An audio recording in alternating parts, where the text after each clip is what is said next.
గ్రామ పంచాయతీ ఎన్నికల్లో భారతీయ జనతా పార్టీ తరఫున పోటీ చేస్తున్నటువంటి అభ్యర్థులందరినీ గెలిపించాలని తెలంగాణలో ఉన్నటువంటి గ్రామీణ ప్రాంతాల ప్రజలను నేను కోరుతా ఉన్నాను.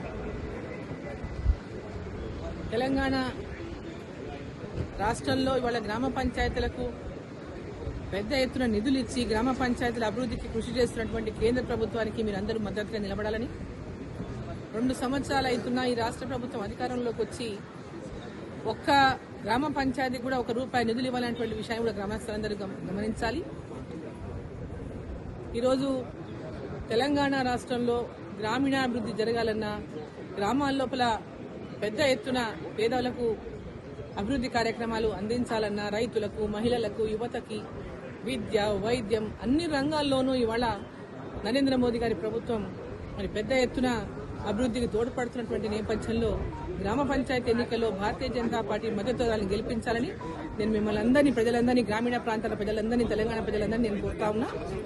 ముఖ్యంగా మన మహబూబ్ నగర్ పార్లమెంటు నియోజకవర్గంలో పోటీ చేస్తున్నటువంటి సర్పంచ్ అభ్యర్థులందరికీ కూడా భారతీయ జనతా పార్టీ తరఫున మద్దతుదారులుగా ఉండి పోటీ చేస్తున్నటువంటి అభ్యర్థులందరికీ కూడా పెద్ద ఎత్తున గ్రామీణ ప్రాంతంలో ప్రజలు మద్దతు ఇచ్చి గెలిపించాలని, మరి ఎంపీగా అక్కడ పార్లమెంటు సభ్యురాలుగా ఆయా గ్రామాల్లో అభివృద్ధికి పూర్తిగా నా సహాయ సహకారాలు అందిస్తాను.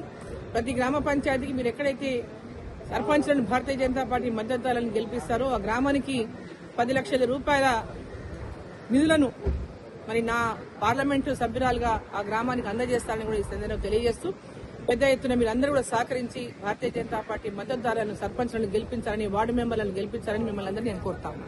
ధన్యవాదాలు. చరిత్ర సృష్టించినోడు ఇప్పుడు ఆ చరిత్రని తిరగరాయబోతున్నాడు. అబద్ధాల గోడల్ని బద్దలు కొట్టి నిజాలను రాగా మీ ముందుంచబోతున్నాడు. నిజమైన వార్తల కోసం వెంటనే డౌన్లోడ్ చేసుకోండి రా యాప్ని.